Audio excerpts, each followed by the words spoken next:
In the cozy heart of North Carolina, as Christmas bells ring their tune, Triad families decorate and dream of a home they hope to buy soon. They are tired of paying rent, but have been too scared by the news. Less homes for sale and higher interest rates gave everyone the blues. But as we go into the new year, there's an opportunity for joy, as a new home is on Santa's wish list for every girl and boy. Rates are lower and homes are selling. The Triad is quite hot. The Sharp Mortgage team will talk to you with great care and thought.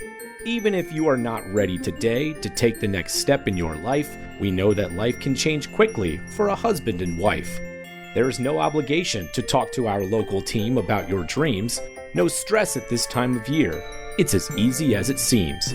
Celebrate Christmas knowing you are well on your way to build beautiful traditions and magic for future holidays. The Sharp Mortgage team raises a toast to your family's festive cheer, whether you're ready now to buy or waiting till next year. A house truly becomes a home when filled with love and holiday songs. Christmas in your new home is where happy holiday hearts belong. This is the Triad Podcast Network. You want to start with a dad joke? I like doing dad jokes to start the pod. Yeah. Do a joke. What generation is Forrest Gump from? The greatest generation. What generation is Forrest Gump from? Gen A. Gen A.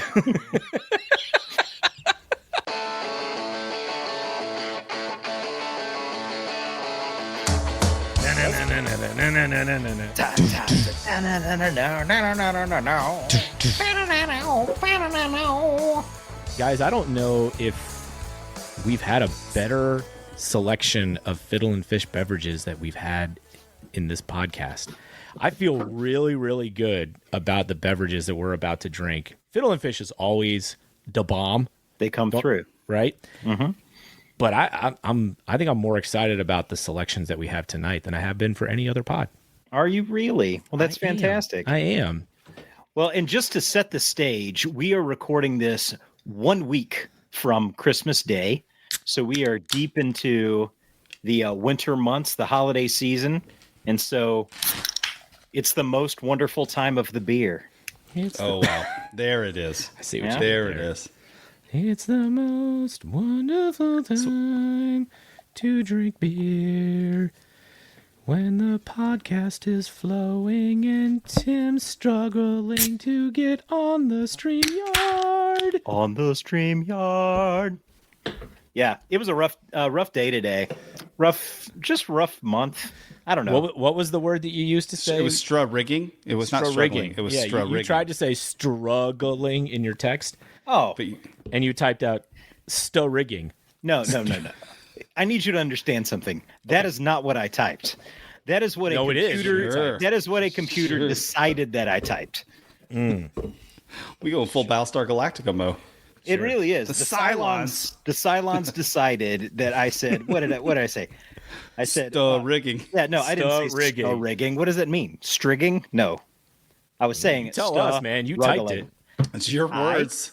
Didn't type it. Why would I type that? It's a stupid thing. I know. I type lots of stupid things. This is not one of the stupid things I type. Who did this say? Let's see. Tim said, "Sweet Lord, start without me." Rigging. Oh, okay. And you guys have never had anything auto-corrected at all? At all? No, I take responsibility for my actions. Today, I saw the word Virginia on an official document spelled in such a way that someone needs to claim autocorrect. Ooh. Oh, yeah. No. Yeah. Ooh. Oh, no. Uh-huh. Yeah. It's amazing when you take away that last little I in there, what you end up with. Yep. Yeah. Yep. So what are you drinking, Mr. What do you end up with? Who are you and what you drinking? Oh, hey, guy. Who are you? Welcome to Triad Dads with a Drink, everybody. Oh, is that all of that? And we haven't said the name of the podcast yet? Boy, They're all gone. Ding. They're all gone. Triad Dads with a Drink, a beautiful podcast where three gentlemen in the Piedmont Triad region of North Carolina get together and gripe about rabbits in their yard and also sometimes have a drink. And I haven't had one yet, which the things I'm saying out of my mouth suggest I have, but I haven't. But it's time to have a little drink. So, Adam, What are you drinking this evening? Well, I'm Adam. I have a beautiful, loving wife. I have 3 kids. They are Cody. They are Picky Eater. And little Nugget, who is so close to finally potty training. Oof. Guys, I am so close. We are on the precipice of being done changing diapers. I can't believe she's going to beat you. You've been trying so much longer than she has. And it's really tough. It's really tough. But sometimes I just get so distracted, like in this podcast. I got to wear my diaper because I get distracted in this podcast and I forget that I have to go. Mm-hmm. So, anyway, I am drinking a seasonal beer from Fiddle and Fish, our wonderful sponsor, called Ass Over Tea Kettle Spiced Ale. Oh. Have you guys tried this yet? Yes, I have. So here's the thing that I was trying to learn about, because the inspiration for this beer was something that I'd never heard about as a holiday tradition, or a winter tradition, I guess you could say. Have you guys ever had Russian tea? Do you know what Russian tea is? Heard of it, but never had it. Tea plus vodka? That's what I thought. Woo. When I was talking, when I was picking up this beer from our good friend David, the owner of Fiddle and Fish, he was explaining to me about how this was like Russian tea inspired flavoring, and I said, "What is that?" And I thought it was an adult drink as well. But it wasn't. It's like something that kids grew up on. And it's written right here on the can. And it says, this high-gravity spiced ale was inspired by the Russian tea holiday drink that we grew up drinking after days of playing in the snow. This amber-colored spiced ale was brewed with cinnamon, clove, dark Belgian candy sugar, lemon peel, and blood orange. Best enjoyed during this holiday season. 9.3 ABV. Oof. So, yeah, I'd never heard of Russian tea before. And as you might imagine, that's not something that would be all that surprising from somebody that grew up in Florida where we never had snow. That's fantastic. So, well, that is a delicious beer. The last time I had one of those, yes. I was next to a campfire on Black Friday, the day after Thanksgiving, standing next to a campfire, middle of the day, had one of those. You only need one beer when it's an ass over tea kettle. That's a great beer. Yep. How about you, Dave? What do you have? You usually don't get to join us with the Fiddle and Fish festivities, but this time you came to our fair, Winston-Salem, and picked up beer from Fiddle and Fish located on North Trade Street in downtown Winston-Salem. What did you end up with, Dave? So this time I drove all the way in. I drove in to get this beer, not for any other reason, not for anybody's performances of any kind, and got the Ardmore Amber, which is one of my all-time favorites. Not just because it's a great amber beer and you can't get a lot of those, but because you can actually see the little there's on the map on the beer. There's like where my house was in Ardmore, right there. Hey, you can see it. Look at that, which is pretty cool. So, you see Tim's on there too? No, it doesn't go far enough. Was that east? Like it dies right at. Wait, no, Tim, were you on Gales? Brent, that's right. Yeah, It ends at Gales. That's as far east as it goes. So it goes Lachlan, then Gales, and then it stops on the map. So you got to talk to them about that. Only people from Winston-Salem would feel like this is like backhanded when it's like, the map of Ardmore doesn't go that far east. No, that's not. That's a little not close Ardmore. to Peters Creek. Yeah. You can't go down the hill. It just has Ardmore on there, not the greater Ardmore area. Yeah. Oh my gosh. Yes, that's what I'm drinking. So I'm very excited that I'm drinking an actual honest to God Fiddle and Fish beer on our Fiddle and Fish sponsored podcast. I'm happy to be doing it. Also, I'm Dave. I got a beautiful wife, 2 kids, and just happy to be here, man. Happy to be here and be awake. Might have fallen asleep a little bit watching Muppet Christmas Carol with my kids at like 7 o'clock tonight. So big dad energy coming in. So let's do this. Yeah. So you got that like nap energy going right now. Oh yeah. Yeah. Yep. All right. Well, who are you, guy? Friend? Me? Well, first, Mr. Stirrigging. Yeah, stir-rigging. I am stir-rigging to stay awake too, because I was sitting on a couch about an hour and a half ago watching Is It Cake Holiday with my family, digesting some dinner. So I'm just happy to be here. I'm Tim. I have a beautiful wife and 2 lovely girls, Their names are Piglet and Chicklet. Their code names anyway. I am drinking out of this lovely Beers and Gears pint glass. I got a shout out Beers and Gears, local cycling organization that also likes an occasional tasty beverage. I'm drinking Rainbow Pale Ale from Fiddlin' Fish. I got to say, this is my current favorite Winston beer. I know it's also a favorite of David over at Fiddlin' Fish and a lot of other folks that work there. It's just a really solid pale. I think as I get a little older, I'm moving away from like the super hoppy IPAs, but I really like a good pale ale. It's still got that hoppy goodness, nice and balanced, really tasty. It's let's see, 6% ABV, which is like just spot on for me. Yeah. For evening. I try to keep it under 6% most of the time, because otherwise I start stirrigging. So yeah, absolutely delicious pale ale. I tried that beer for the first time last night and didn't know what I was missing. Man, it is phenomenal. Outstanding pale. Because it does taste a good bit like an IPA, but doesn't have, like I said, the heavy effects of it. Yeah, really tasty. Good stuff. Well, that has been our What Are You Drinking portion, but I want to hear more about our dadding. This is Triad Dads with a Drink. So why don't we talk a little bit about our dad-mos, our dad moments of the week, or since we do this pod every, I don't know, trimester, we can talk about it's a lunar calendar. It's a lunar calendar. It is. Yeah. Yeah. I feel like we all have like certain dad moments that happen just before we start this podcast. Like there are dad moments that occur just for us to be able to get together at the same time. Yeah. Always. That's right. Always. Well, who wants to get us started? I'll go first. So I think in a previous episode, I highlighted a dad moment where, and this kind of illustrates how long we've been doing this podcast. But back in 2022, because we started this podcast, this is what, season 5, right, Dave? Yeah. Is that right? Yeah. Season 5 started back in August. Yeah. So in 2022, our beloved alma mater, App State, hosted College Game Day. And one thing that I think we all try to do, right, as dads, is we try as best we can to have our kids share in our experiences, right? Bring them along, let them experience the things that we think are big deals. And so back in 2022, I was telling you guys about how, you know, I made sure I wanted to bring my kids up with me to experience College Game Day at our school, because it was something we never thought would happen again. And, you know, I work the games and I normally don't have my kids with me because I'm working. But in this instance, I brought them with me, took them out of school early, yada, yada, yada. We don't, that's just kind of setting up this next part.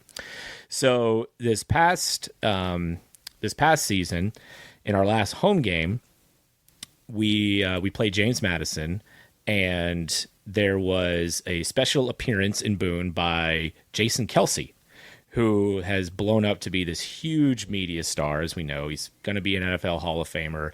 He's going to be Taylor Swift's brother-in-law at some point. And so I got wind of him being there earlier in the week.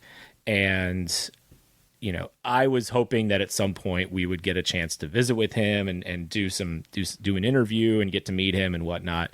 And I was also thinking, all right, how can I figure a way to allow my kids to get a chance to do this too?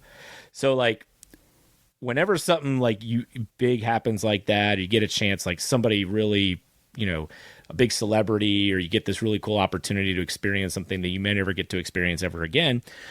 You know, you want to try to involve your kids and get them a chance to be there for it.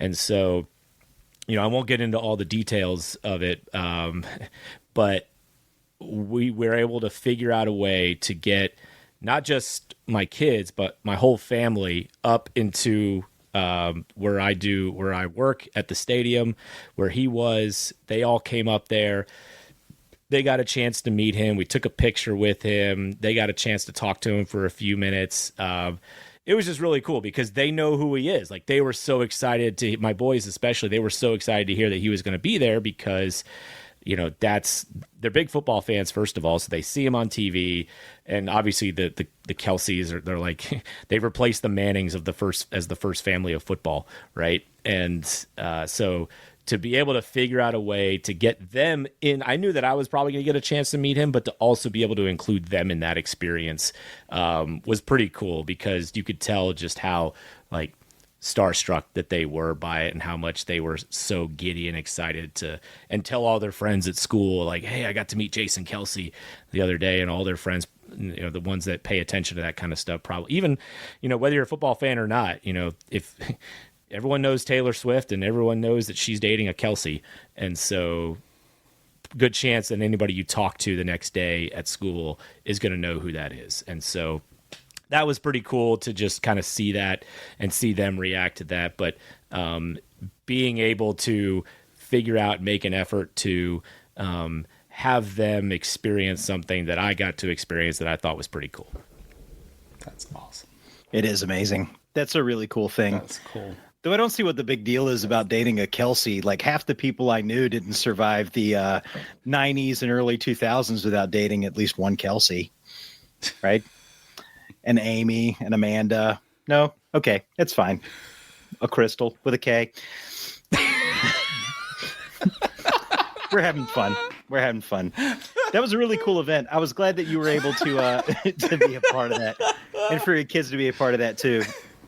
And it was a really nice way to highlight the season. This football season at App was a rough one, and we've had some big change over there. I know that a lot of people feel all kinds of ways about, but that was a really cool way to cap it off. Not only with it didn't fully cap it off, but that was a highlight of the season to score a major win against James Madison, but also to have, you know, Jason Kelsey on campus highlighting the things that Boone has overcome and that the Mountains have overcome and continue to work at overcoming. I'd imagine that everybody who listens to this podcast will know exactly how heavily that region was impacted by Hurricane Helene. But on the off chance that someone in Paraguay is listening to this right now, it's just worth remembering because, man, time moves fast. That feels like it was 6 years ago. It does. Yeah. And yeah, I'm glad you mentioned that because that's something I did not mention was that's the whole reason he was there. He was really inspired by the way that the community banded together to support one another, the resilience that they showed. He wanted to be able to tell the story. And that was the thing that we talked about with him at the end of our conversation was, you know, thank you for continuing to tell the story because it was a huge national story. And there's you know, this wave of support financially, physically, and, you know, and while that did not dwindle locally, the national attention obviously moves on to other things. We jumped into a presidential election. So somebody with a platform like him to continue to try to tell the story and say like, hey, like this ain't over yet. That was really cool. That was really cool. Super rad. Yeah, That's awesome. That's great, man. How about you, Dave? What kind of dad mo's you got? All right, so I got just two funny stories, which are the flip side of like the best dad mo's, right? Because it's just like getting to ride along shotgun with your kids when they do crazy things. So the first one happened yesterday in the world of like, again, the kids present things to us just for this podcast. So this is like a movie happening in two scenes happening simultaneously. So first scene is my wife is in the car with Star and Sneak coming home from school. Star had like a school activity afterwards. Sneak was at a playground with one of his friends and the friend's mom. My wife was at home during the time. So she picks them both up. She's coming home. They're like pulling into the driveway and she hears Star say to Sneak in the back, are you going to throw up? And he's just like, mm-hmm. And so my wife stops the car real quick, right like in the driveway next to our house. And she's like, oh, I wonder if he just feels nauseous. And Sneak jumps out and just like loses it. Projectile vomits into the grass. Yes. Like 4 straight times, apparently. Star that bursts into tears at this and runs away. So my wife's like in the car in the driveway with like Sneak vomiting into the grass, Star bursting into tears and running away, not sure what's happening. We pause this scene. Wait, can I ask a question real quick? I want to interject with this question. What was the reason that she burst into tears? Is it because she didn't know it was happening to her brother, or just the idea of somebody throwing up like that? I'm not sure. I haven't fully unpacked it. I think it was a bit of like overwhelmed by the like seeing it and then being like, oh no, what's like, it was just like all of it. Like, so she's like emotionally, she's out, she's running. My wife's like, what the ever living F is going on? All right. So we pause this scene. We're rewind back in time like 30 seconds. I'm driving back from had my car getting it inspected. I'm coming up to like the bottom of our little neighborhood, and like 50 feet from the bottom house in our little neighborhood. Our neighborhood's only like 13 houses. It's tiny. But like 50 feet from that house, the grass and the berm between the road and the sidewalk is on fire. Like there's like a 5-foot long stretch where the grass is just like, it's ablaze. Like, I mean, the fire is like 3 feet in the air. And I'm like, there's like nobody around. There's like no, like, and I'm like, oh, this is not good. Everything's super dry. Like it's all Bermuda grass. So it's dead. So I'm like, what? So I'm like, okay, I got to get home. I've got a couple of those little portable, like, fire extinguisher, just spray cans that you keep in your kitchen. Right. I was like, okay. So like I pull into the driveway fast as heck, jump out of the car, sprint into the house.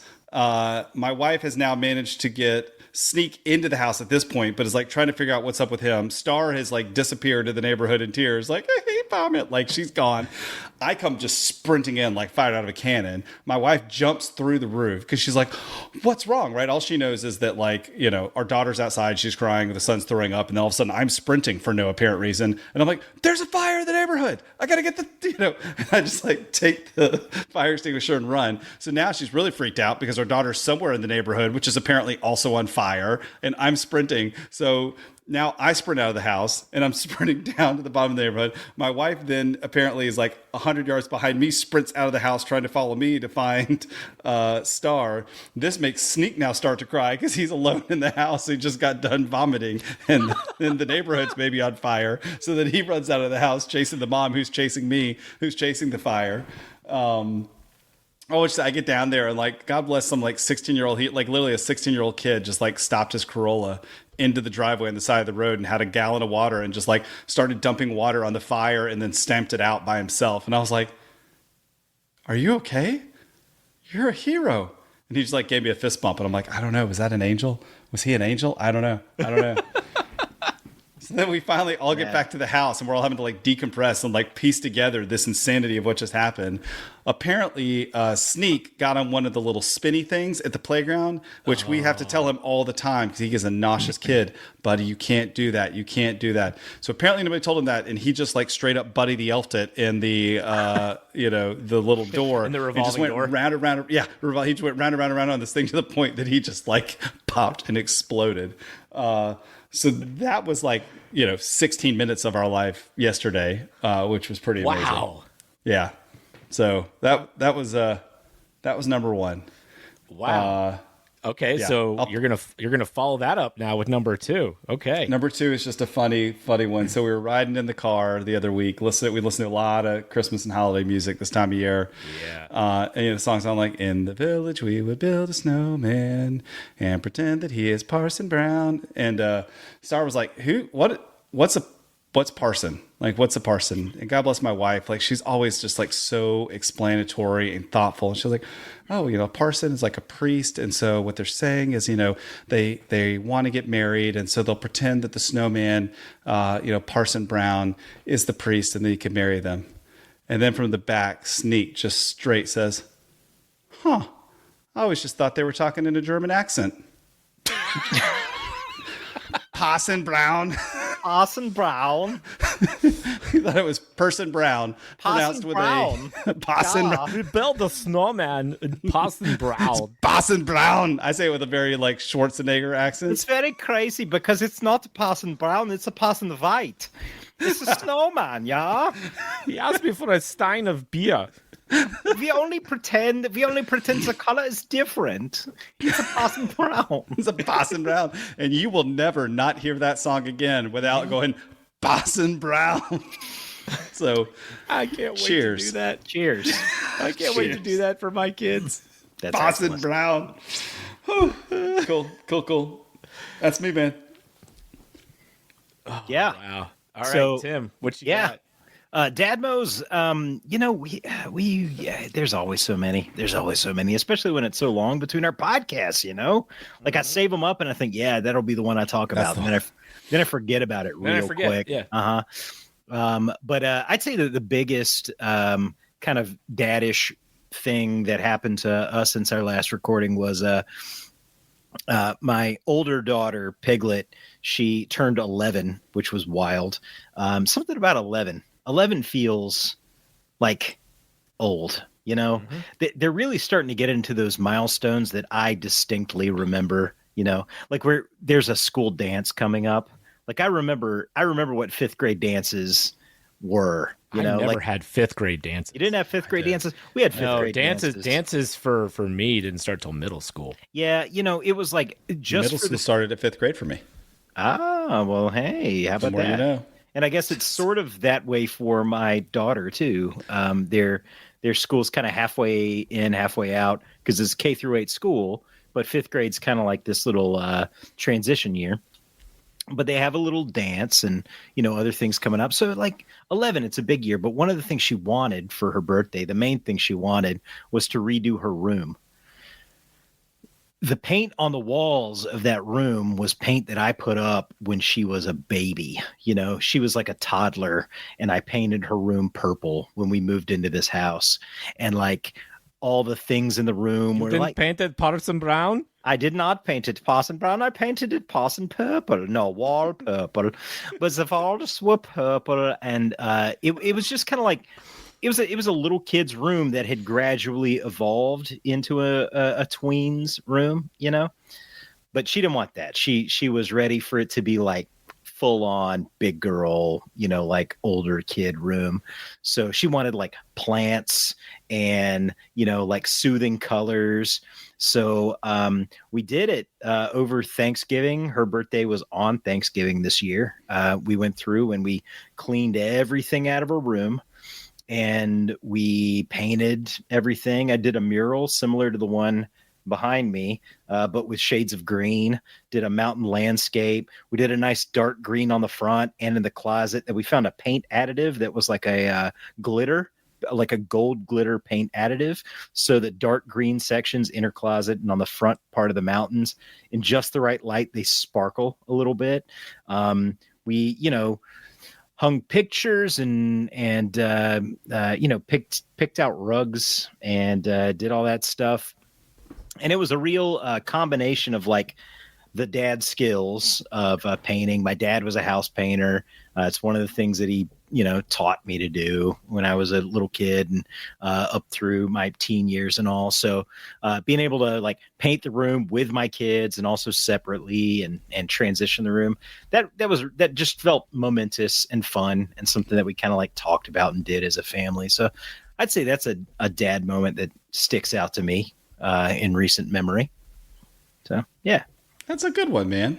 Hey, man, thanks. I like that. I like that. We've had the topic of like, what did your childhood bedroom look like before, didn't we? Yeah, I don't think we did, but did we talk about that before? I think that was a topic before. Like, what was on your walls or paint a picture of what your childhood bedroom looked like. Because I had like all the 1990s little NBA team sticker pennants on the wall. Yeah. Yeah, man, mine was wild because I had 3 brothers. So it was like this.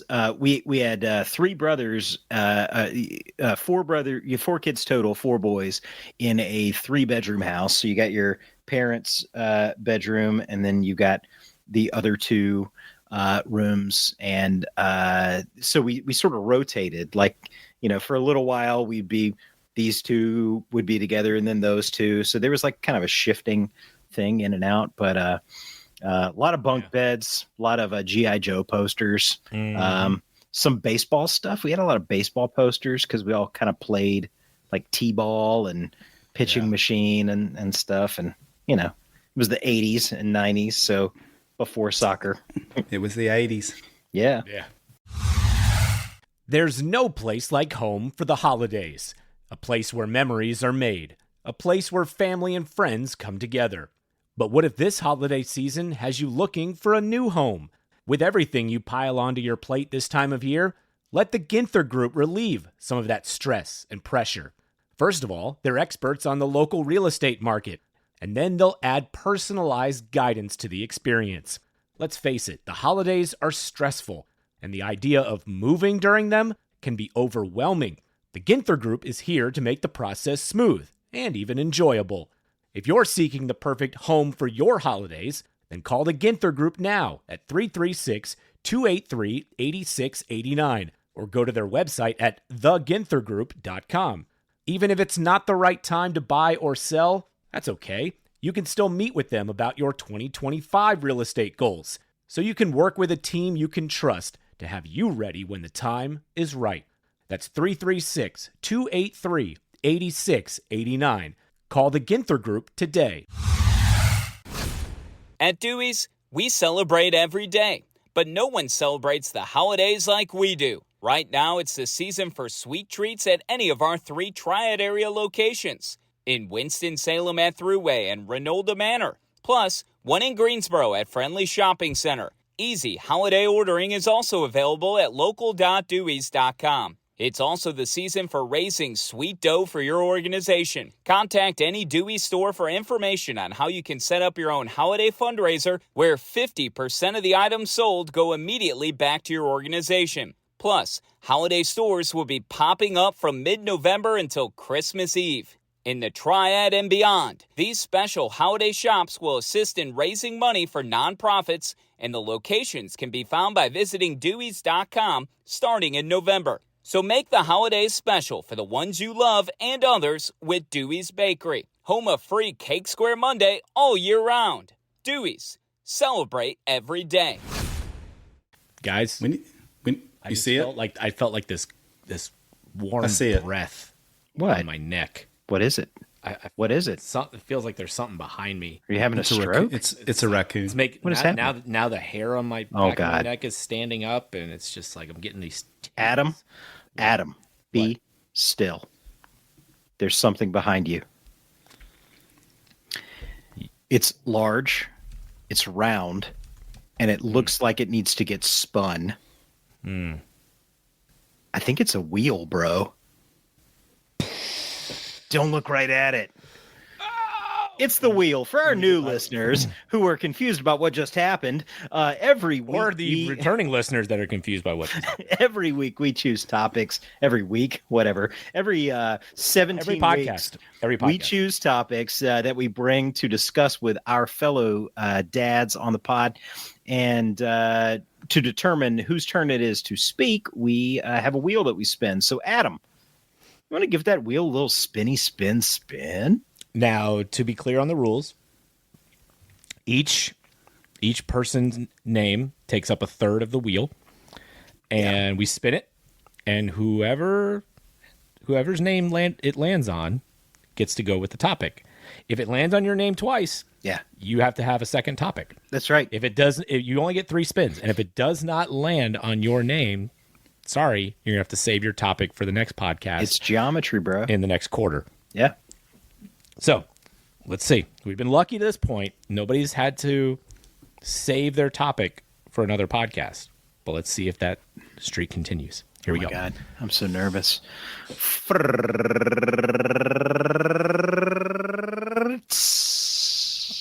All right. Good spin for the first one. And it landed on Tim. Cool. Hey, guys. Hey. It's the holidays. As we've joked about to this point, I am struggling.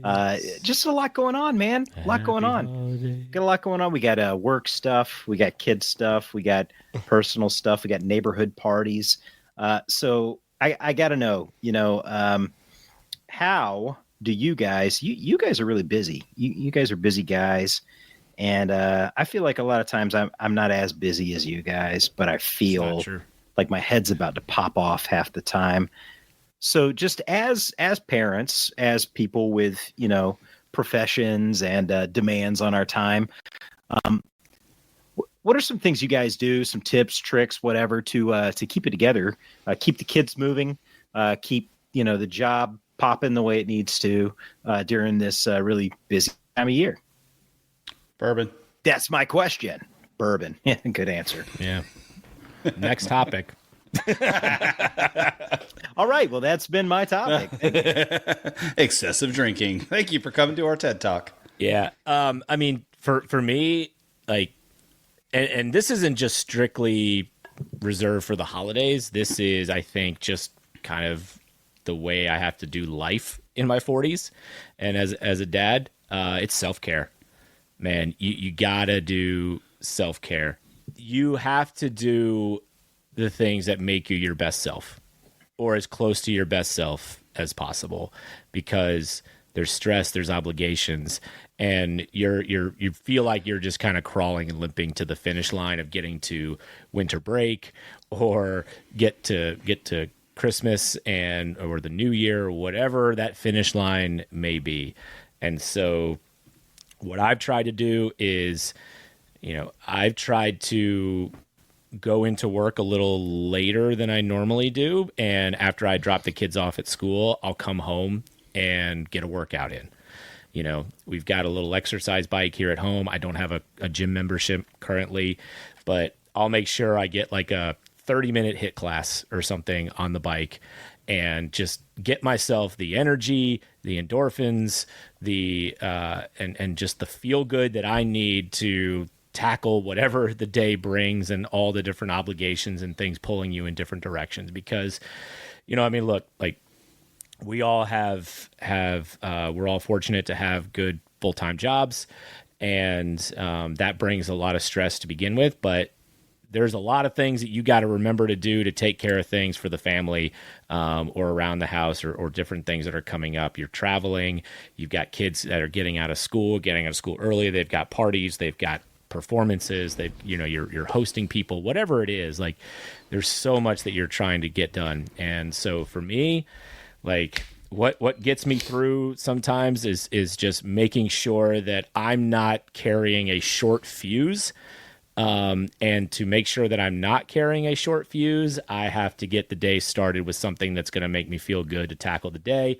And even if it means sacrificing, hey, I got a lot of work to do. I probably should go in early and get rolling, but I can be a lot more productive in a shorter amount of time if I'm in a better place mentally and physically to start the day. And so I'll sacrifice an hour or so of time that I would normally spend working to make sure that I get my exercise in. And I become more patient. I become more productive. I'm just a generally happier person when that occurs. Yeah, that's a good one, man. Like, it's similar for me too. Like, my wife and I were talking that we got lucky a little bit that we had some just like crushing weeks in the last month work wise, like where everything comes due, right? Because it's the end of the calendar year, and like so many things end up being like, they have to be done. For her, it's the clients she work with. Many of them have like a fiscal year that's the calendar year. And so if they're going to do spend, they got to do spend by the end of the month, or they can't do right. So they're like, hey, can we have this report by December? It's like, what the heck, man? So a lot of that, we got lucky just in that, like, my busiest weeks happened at the end of November and into like the first week or two of December. Like, last week was like a ton of big meetings, like my final grades were due for the class I teach, like all that kind of stuff. This week's been lighter for me, and it's been crazier for her. So we've been able to do some just like tagging off and responsibilities and picking ups and dinners and that sort of thing, which has been helpful. For my own self though, like to the self-care, like that's my single biggest thing is I found for my, like, particularly this time of year, like I don't think I was probably like in my 30s before I realized just like how much the short days like get me. And, like I'm out of the house by a little before 7. So I'm like, the sun is rising as I'm driving to work. And then even if I leave by like 4, like, it's like, oh, look, we've got like 30 minutes of sun, like, but still just being like, getting out, like if I get 20 minutes in the middle of the day to go out and I'll take like a lap around the block, even if I need to do emails or calls, like I just got to like get get steps in and then log minutes outside. And if I don't do those things, I feel myself at the end of the day. And you said it perfectly. It's like that short fuse, like that short wick. It's like there's just not a lot of gas in the tank to deal with all the stuff that's going to come up. And it's like I got to figure out a way to try to, like, you know, moderate myself as much as possible, because I know I can be a giant pain in the butt. Like, I think I'm like cool and laid back Jim, but I'm not. I'm like freaky. Let's make a spreadsheet and track the time of it, Jim. So, I hear you on the physical I love that side. about you. I love that about you. I do. I'll say this too. Sorry, before you get to yours, Tim, but I think, you know, I don't know if you guys are the same way, but I try. I do a very poor job of this, but I like to say that I try to put my phone away and not stare at my phone or scroll through my phone at night. And that's I don't know what it is, man, but like you look at your phone and you scroll through your phone, and it does something to your mood, and it does something to the way you react to certain things, because it puts you, sometimes it just puts you in this headspace that is very unhealthy. And so if I can hit the combination of getting my exercise in to start the day, and I'm not an early morning guy, so like don't come at me with this, well, you should get up at 5:30 a.m. Nope, not going to be me. So if I can hit that combo of doing that, and then when I get home from work, staying off my phone, unless it's something that I have to do, like if, you know, family member calls or something like that, or to talk to you guys, obviously. But if I can do both of those, it again puts me in the right headspace to better handle all the things that come at you this time of year. It's obligatory on a podcast with Dad in the name to talk about this. But have you guys read Jonathan Haidt's Anxious Generation yet? Yeah. Yeah. That'll make you want to set your phone on fire. Yeah. Yep. I fully recommend it. We've got kids who are starting to get into that like phone craving time of their lives. And I don't know about you guys, but I am fully subscribed to the notion of delaying that as long as possible. Mm-hmm. I understand that past a certain point, it's got some social ramifications to keep your kids off of phones when all their friends are on them. But Gizmo Watch, baby. We did that, and we're working on, you know, the next phase of that for Christmas this year, which is if my kids are listening, don't listen for the next 7 days, which is a lockdown Apple Watch, partly because we wanted them to have the ability to listen to music, and iPods aren't a thing anymore. Yeah, they've discontinued iPods.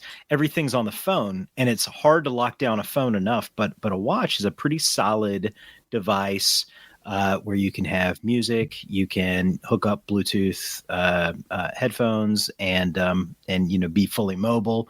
You can have some limited connection with your parents and other people, but there's also stuff to monitor. Anyway, that's not what we're talking about, but I can't not think about that because it's been ever since I read that book, it's been omnipresent in my mind.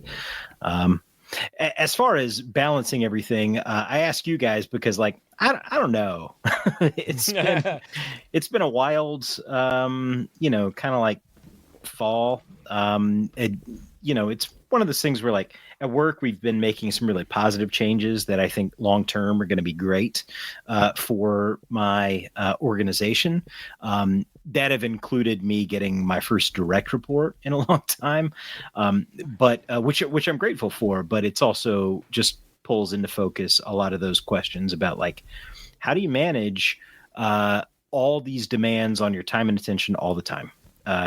People at work, people at home, people in the neighborhood calling you to ask you if you know about the water main that broke, people in that organization that you volunteer with calling to ask you about that other thing and texting you. And you've got so many devices and methods of people contacting you, and a thing on your wrist that buzzes every time your phone goes off. And so for me, besides therapy, which like I legitimately vouch for as something that is a part of this and an important part of this. It becomes a punchline so often, but also, just trying to figure out how to dull out your time. I don't have great answers, but you guys are people that I look up to, and you're my friends, but you're also, my role models in a lot of ways. So I just thought something we could talk about. I figured there might be other people who are, in similar positions to us. You know what helps, Tim? Honestly, like doing this. Yeah. Like doing this is helpful. Talking to people, talking to friends. Social interaction, like this is like a Creed Thoughts blog. We don't even publish this anymore. Like this is just saved locally. Like Adam made up this entire StreamYard doesn't even exist. This is all just like a fake. Like he found a duck logo and put it in a browser. Yeah. You know what? I don't care. I don't either. This isn't for you guys. I think we would probably do this even if we didn't post it. We would just do it anyway. That's right. Well, we joke about. I love the comparison to the Creed Thoughts blog. We joke about Word document. The role that alcohol plays in all this, and honestly, ordinarily when times are tough, I try to actually like cool it on alcohol, not because it's particularly problematic, just because it's like, it can be a crutch. But since this is Triad Dads with a Drink, I'm going to transition from that very heady subject to opening my second beer. Ooh, what are you going with? Which I selected this beer from the kind folks at Fiddlin' Fish, partly because the name of it is a little bit of a dad joke. It is called, since Fiddlin' Fish names all their beers and often names their beers in a fish or fishing related theme, this one's called Hook, Line, and Drinker. And it is an IPA. We hopped this IPA with everything but the kitchen sink. Azacca, El Dorado, Equinaut, Amarillo, Simcoe, Montuca, and Citra came together to create a beautifully balanced West Coast style IPA that will keep you coming back for more. We're taking the bait on this one. Hook, Line, and Drinker. That's good. Nice. How's it sound? But how's it sound when you open it? Glorious. It's beautiful. So I'm pouring that for myself. I heard you opening another one, Dave. What you got? I got another Ardmore Amber. I kept this. We have one of our favorite Cold Mountains from the other brewery, Highland, which we've been going through at a nice clip this year. So, but I left that for my wife since she's shout out to she's out Asheville. there. That's right. Yeah. Do it for the I'm still trying to go somewhat slow. You should take your time. This bad boy, no joke. You have a barley wine there. It's delicious, but it's Yeah, it's got a little something. It's got a little something. You know what else has a little something? What's got a little something? The wheel. That wheel? This wheel. All right. I got a little something for this wheel. Give it a spin. See what it's got. See what it's got, baby.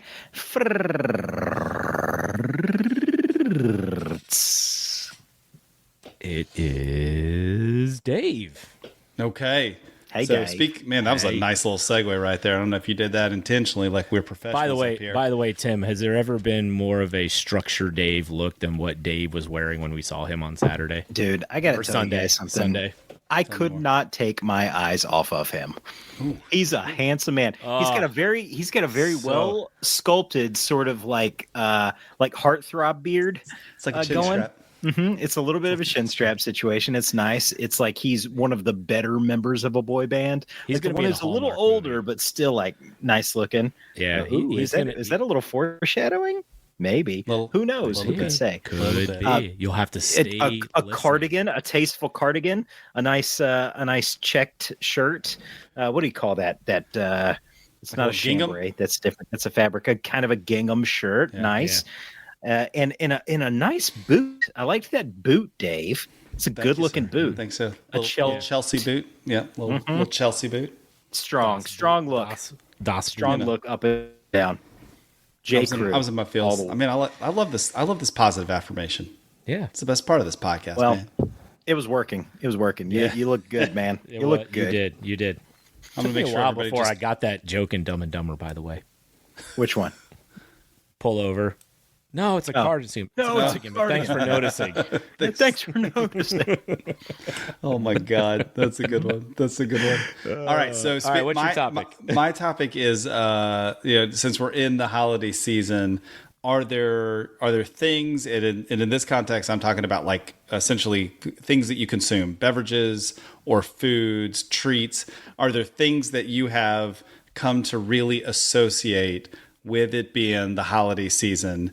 And in some ways, right, in the way that our minds like make these paths, like it doesn't feel like you're actually into the holiday season until you've had it. And whenever you have it, it feels like you're in the holiday season. And it's funny because like we've got 3 core ones in our family. Well, not all of us in our family. Different people partake of different ones. But the 3 things, at least for me, that are like core go-tos. One we just referenced, which is Cold Mountain. So Highland Brewing up in Asheville comes out with this seasonal, like winter warmer spiced beer every year. And it's great. Like it's just, it's a great chill drinking beer. It only comes out at the like Christmas time holidays. So it always feels like we're in the season. So Cold Mountain is my go-to beer this time of year. The Chick-fil-A peppermint milkshake is a like drive out of our way thing for the family. We actually don't have a Chick-fil-A very close to us here, and so it's a little bit harder to get to, which is almost like raise the mystique a bit. Because y'all know, like where we used to live, like it was like, we got a lot of peppermint milkshakes, so we got to work a little bit for it now. So that's the second one. And the third one, which is funny because it splits our family. Me and Sneak are obsessed. Star and my wife want to pull a sneak and vomit when they drink this, is eggnog. I love eggnog. Mm-hmm. I mean, I could drink a carton, like 1,000 calories of eggnog. Yep. And I think Sneak could too, but given what happened on the merry-go-round thing, I don't think drink a carton of it and then go on a tilt-a-wheel. Yeah, that could go poorly. So those are for us. Like those are our ones. Like, I mean, and it's like if I have all 3 of them in a day, then I probably got a problem. Because like eggnog plus peppermint milkshake plus Cold Mountain equals like, I don't know, heart attack. But a lot of dairy, dairy in there. Milk was a bad choice. It was a bad choice. Yeah. So I don't know. How about you guys? You got anything that you associate with the holiday season? Any sort of like foods or drinks or things that you just have it tie it together for you? Yeah, man. So for me, eggnog wasn't one of those things that crept into my life very much when I was young. It would be around occasionally, but I also grew up around a lot of teetotalers. And when you don't have, when there is no spiked version of eggnog around, I feel like just the general eggnog level. Plus, it was in South Carolina where it's like a little too warm for eggnog, even most of the time, even around Christmas. So like eggnog is one that I've only recently come to appreciate. I have a former coworker who makes the stuff from scratch, with egg yolks and all like fermented sort of in the fridge, for weeks. And it's really amazing. Like it's really good. Like it's wild, but it tastes so good. Does it have rum in it or bourbon? Either one? Yeah, I forget what liquor mix he uses, but it is, it's a proper, spiked beverage, an adult beverage. But that's really good. And I've grown to appreciate that. But I'm like a one eggnog guy, any milky drink, I've got one in me, and then I'm kind of like moving on. But, again, growing up the way that I did, the thing that I didn't realize until I was a little older that I associated so fully with the holidays was sausage balls. Sausage balls made with the cheese and the sausage and the Bisquick. Those things, man. God, sausage balls, meatballs, and little smokies and barbecue sauce. Every time we would go to like a holiday function when I was a kid, those were the things that I was like, yes, those are things that this is the only time of year that it's like, if you play your cards right, it's unlimited sausage balls, meatballs, and little smokies. So that's one. Love it. And then I got to say, also being from South Carolina, I lived right on the edge where it was like pig picking and oyster roast around the holidays. Yeah. And every now and then, as I got into high school and then into college, you could, if you played your cards right, you could end up at a combination pig pick and an oyster roast, and that was like pretty excellent. So those are some things. Nicely done. I like it. Yeah, appetizers are a big thing for us on Christmas, especially.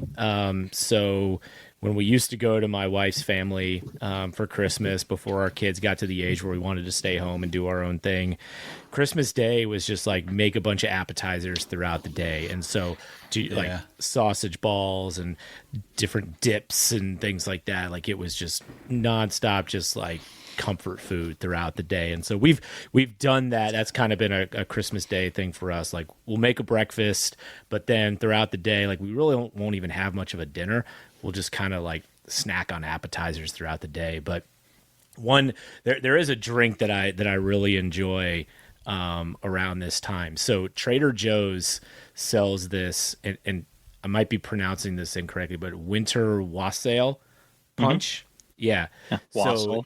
Wassail. Yeah. Wassail. Yeah. They sell this in like a carton. And so we'll take that, you pour it into a pot, warm it just a little bit, get it hot, and then I'll mix it with some bourbon, and it is delicious. Good. That is like my number one holiday themed beverage to try. See, what I love about this is like I'm envisioning in my future some like bourbon wassail and some like sausage balls. Yeah. And that like, because it's like crazy warm, right? Like, so yesterday and today were like 70 degrees. It's like running around, shorts and t-shirts, like, but then like the bottom drops out, right? The next couple of days for us is like back down to the 30s, like a wassail with bourbon and some sausage balls and like 38 degrees. Like, oh, hell yes. Yep. That sounds there you awesome. go. That sounds amazing. See, look at this. Now we got like an offshoot podcast to go into and do our fake, which is like the cooking, like the New York Times cooking version. You have to pay extra for Triad Dads with Drink talking about their like appetizers and drinks. That's right. Maybe for like season 15, we'll come up with our like Triad Dads with a Drink recipe book.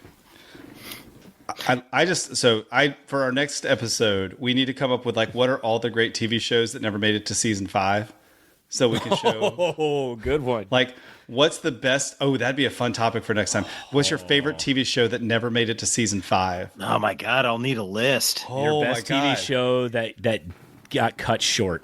Yeah. It's got to be less than season 5. Canceled. It's got to be less than this. Yeah. Oh, I know mine already. Canceled too early.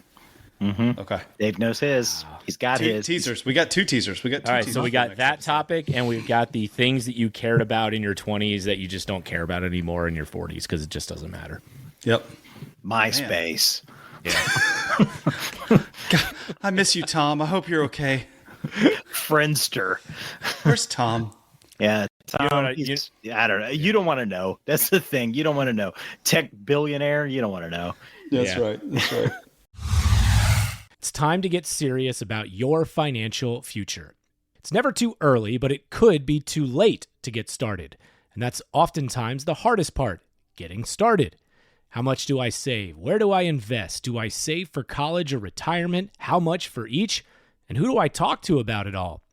Okay, we'll keep things simple for now and help you answer the last one. We recommend you begin with a local financial advisor, and that's Jennifer Johnson of Three Magnolias Financial Advisors. She'll sit down with you for a complimentary introductory consultation and go over all of your questions. Get started on the path to achieving your financial goals. Visit 3magnoliasfinancialadvisors.com or call 336-701-1600. Get comfortable with your financial future. Three Magnolias Financial Advisors. Retirement, financial planning, and investments. Securities offered through Private Client Services. Member FINRA SIPC. Investment advisory services offered through Three Magnolias Financial Advisors. Three Magnolias Financial Advisors and Private Client Services are not affiliated. Private Client Services is under separate ownership from any other named entity. You know what I still do care about in my 40s? What do you care about in your 40s? Wheels. Is it round? Ooh. Round. Does it spin? I like to just kind of like...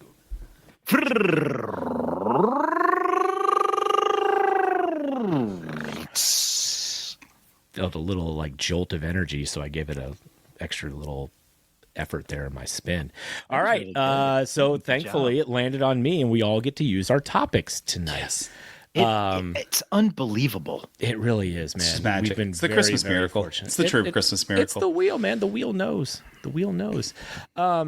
So you know me, I like to go with a little bit of the odd topics, but sometimes they turn into something fun. So my topic for this episode, guys, is, as you know, it's the holidays. I would like for all of us, to take a quintessential dad movie. We talked about this on a previous podcast. Like, what are dad movies that you'll scroll through the channels and you'll stop on it every time to watch it because it's just a movie that you love and other dads will love, or it's just a movie that you will quote often with your other dad friends. Take that movie and turn it into something that could be featured on the holiday Hallmark Channel. So change the name a little bit, come up with a theme, you can cast it. What do you guys think? You in for it? I love it. I love it. Yeah, I'm in for it. I prepped one for it, though I may have done it wrong.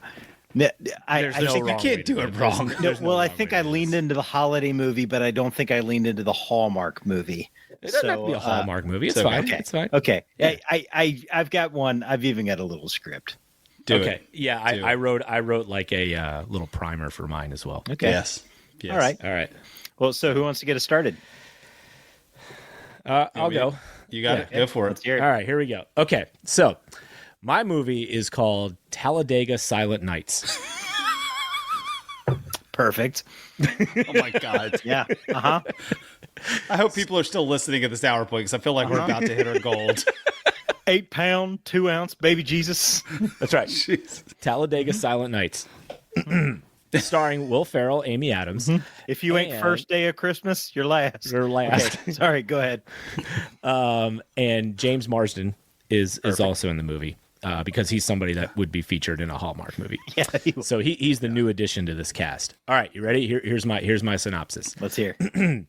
17-time NASCAR champion Ricky Bobby is preparing for his final year as a professional race car driver. It's Christmas Eve in the Bobby household, where his kids, Walker and Texas Ranger, have brought their own kids. Walker's two boys, Perry and Mason. That's funny. With Texas Ranger's two girls, Hello and Kitty. While racing Hot Wheels around the Christmas tree, one gets bumped off the track and flies into Ricky's left ear, permanently damaging his hearing. How would he race? Can't hear his crew chief and the other members of his team. El Diablo has now become no hero. That was a stretch. The Bobbies scour. The Bobbies scour. Keep in there. The Bobbies scour. Power through. The Bobbies scour the country to find a cure, even trying to yet again stick a knife into Ricky's thigh. Nothing worked until they remembered a little-known sponsor on Cal Naughton's car from Daytona in 2016, a cutting-edge and dashing scientist named Dr. Rudolph, played by Marsden. He's developed a suppository pill that can cure Ricky's hearing troubles. But to prove its quality, Dr. Rudolph has to take practice laps in Ricky's car. In doing so, Ricky's wife, Susan, realizes he is washed up and leaves him for the younger, more holiday-themed driver. A rage-filled Ricky Bobby refuses the treatment, decides to race at Talladega without the ability to hear, and with a virtual Cal Naughton using sign language that doesn't appear to be more than just shake and bake motions, Ricky wins the Talladega 500 and eventually goes on to win his 18th championship. Yeah. Oh my God. That's amazing. Talladega Silent Nights coming this Christmas. Did you write that before or after your workout? Did you write all that, or did you have any AI help?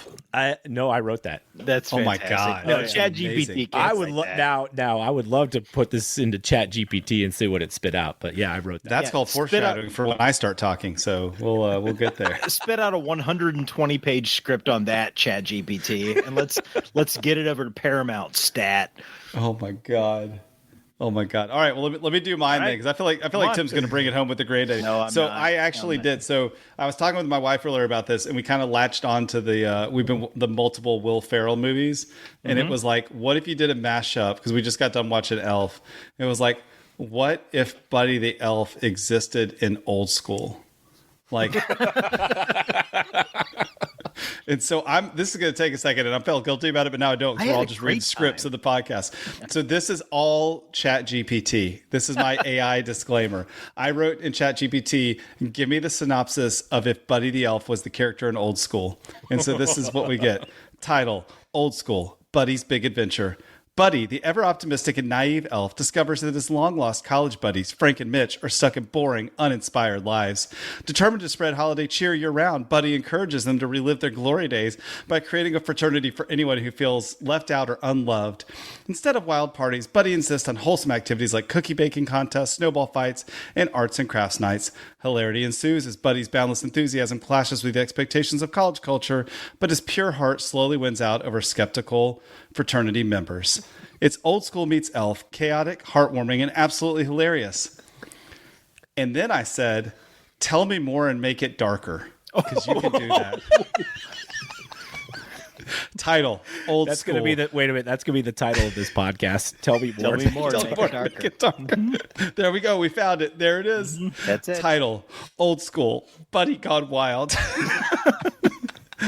After learning that his biological father passed away, Buddy, now lost and untethered in a world that doesn't make sense to him anymore, decides to leave behind his North Pole innocence. He sets out to embrace humanity on its own terms, which leads him straight into the debauched, hedonistic world of his estranged half-brother Mitch and his old college buddy Frank.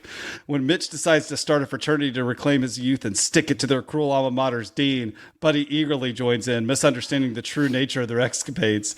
Initially, Buddy injects the frat house with his childlike whimsy, decorating their parties, leading caroling sessions, and serving gallons of maple syrup at keg stands. But as he's drawn deeper into the deeper into the chaos, Buddy's innocence begins to unravel.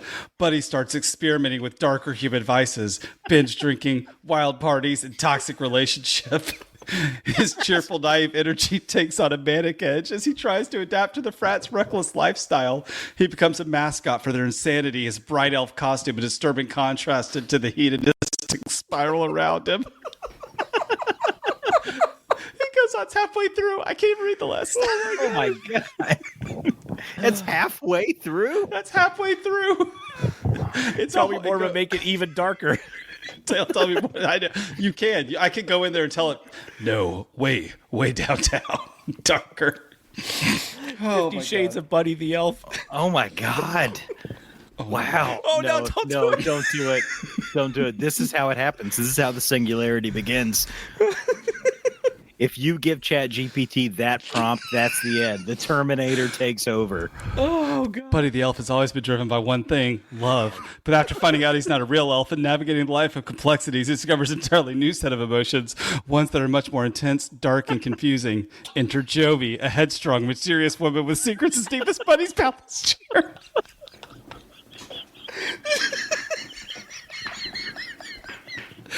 Oh, we broke it. We broke it. You broke ChatGPT.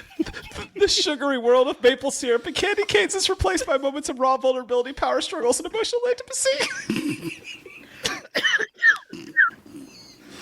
Oh my god. It's done. It's done. That's Broke it. We broke it. The Cylons win. Just Oh my god. We've reached the end of AI. take the ashes of this world. Final and enjoy boss. it. I don't know if I can go now. I don't know if I can go now. You can. You can do it. Jovi?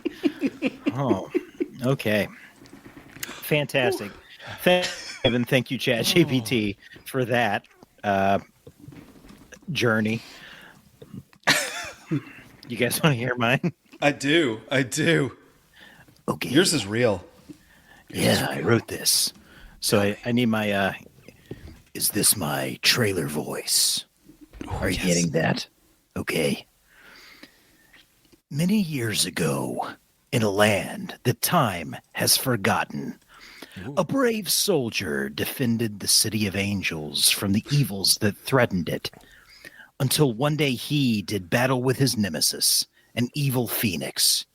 He was triumphant, but he was tricked by the phoenix and locked away in a prison of ice. Years passed and the land found peace. The people sang, the air was clean, and all restaurants were Taco Bell. Until the Phoenix escaped, and the people turned to their hero, thawed from the ice, to once more bring peace to the land. This Christmas, Sylvester Stallone is Frosty the Demolition Man. Yes. A corn pipe, a button nose, and 3 seashells. Oh my God. That's the win. That's the win. No, you and ChatGPT don't have to give it to me just because I use my human brain to come up with that. Oh my What a God. great movie. That's amazing. Frosty Demolition. I mean, Frosty look, the if Demolition you Man. manage to remember that Demolition Man was a movie, and then you figure out a way to incorporate it into the Christmas season, you get the gold star. Here's That's the amazing. deal, Dave. I don't go 20 minutes without remembering that Demolition Man is a movie. It is one of those that just plays in my head nonstop, rent free. Behind Rocky, is that the best Sylvester Stallone vehicle? See, the thing is, I love I love a lot of Sylvester Stallone movies. I really do. Like okay. the full range, pretty much everything he's got. Like I celebrate his entire over catalog. the do top, the celebrate arm Man. wrestling movie? Yeah, seen it. Yeah, I've seen it. I absolutely I like Judge Dredd. I do. Oh, yeah. I do. Okay. I know it's so stupid. It's a very stupid movie, but I do enjoy it's it. not. All the way over to like Copland when he's absolutely fantastic with Ray Liotta and Harvey Keitel in Copland. Really fantastic. But yeah, Demolition Man is one of those that I'll watch it every time. It's got Dennis Leary. What are you gonna do? And Wesley oh my Snipes. Yeah. And Sandra, old Sandy, just doing her thing. Big 90s energy. Yeah, big 90s energy. It's really good. Oh my gosh. And all restaurants are amazing. Taco Bell. It's very good. Taco Bell. That's Now all restaurants are I was like, when you said that, I was like, wait, what? I forgot that. I was like, that triggered. I was like, I know this. What? the is people of this? San Angeles must be heard. Wow. Did you know that Sylvester Stallone starred in the movie about IndyCar? In the movie about IndyCar, it was called Driven. Yes. Yeah. God bless. I You do said celebrate this man's the entire man's catalog. entire catalog. That was like a high stakes pop quiz, and you just freaking aced it, my friend. Yeah. Yeah, a cliffhanger. Just like the SAT, you Another good one. aced it. You did it. You did it. Because the Wikipedia page says it received generally negative reviews and is a commercial failure. So, Falsehoods. I remember it. So Falsehoods. honestly, when it comes to open wheel racing from that time period, I think of Driven and I think of the movie Free Jack with Emilio Estevez and Mick Jagger, which is and Rene Russo. You want to talk about bad movie? Anthony Hopkins was in that movie. That was like 1991. Wow. Look, if it's an obscure, semi-obscure sci-fi movie from the 90s, I'm in. I'm all the way in. wow. Yep. Wow. So, I guys, thought one of us might go with the movie Speed for this. Speed would be good. Yeah. Speed would be good. Yeah. Santa's sleigh cannot go over 14 miles per hour. Santa is he's the bad guy. He's lost it. Yeah. Mm-hmm. Oh man, Oh, guys, I haven't laughed that hard in a long time. that was we found the title and we my goodness. we crushed it. That was maybe our best segment of all time. Let's start working on these. Let's start working on these scripts. I want Dave and a chat GPT bot to just start cranking them out, man. I think you're ready. Yeah. Yeah. I think I you're do ready. love that in this exercise. It feels like life. You guys like wrote real things, and I was like, I wonder if the internet will do it. It's a good call. That was a good call. Yeah. And you know what? We all won. I think we all won. I think everybody won. I Oh think my gosh. Yeah. You know who won the most? who won the most? Our listeners. Did they? Yeah. Well, I think that the only thing that we can say to them is look them in the eyes, give them a sympathetic, look, sort of a penetrating stare, but not too hard, and then just say the words that we know the best.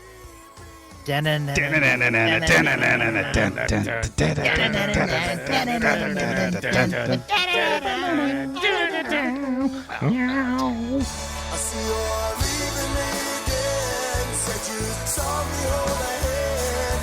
I do.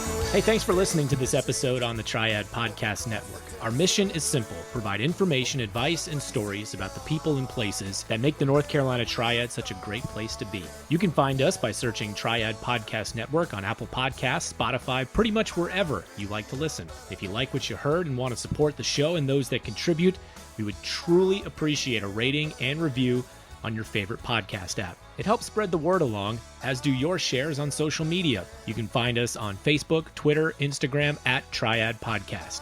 To get in touch with us, simply email info@triadpodcast.com. Thanks for listening. I'll be a better man.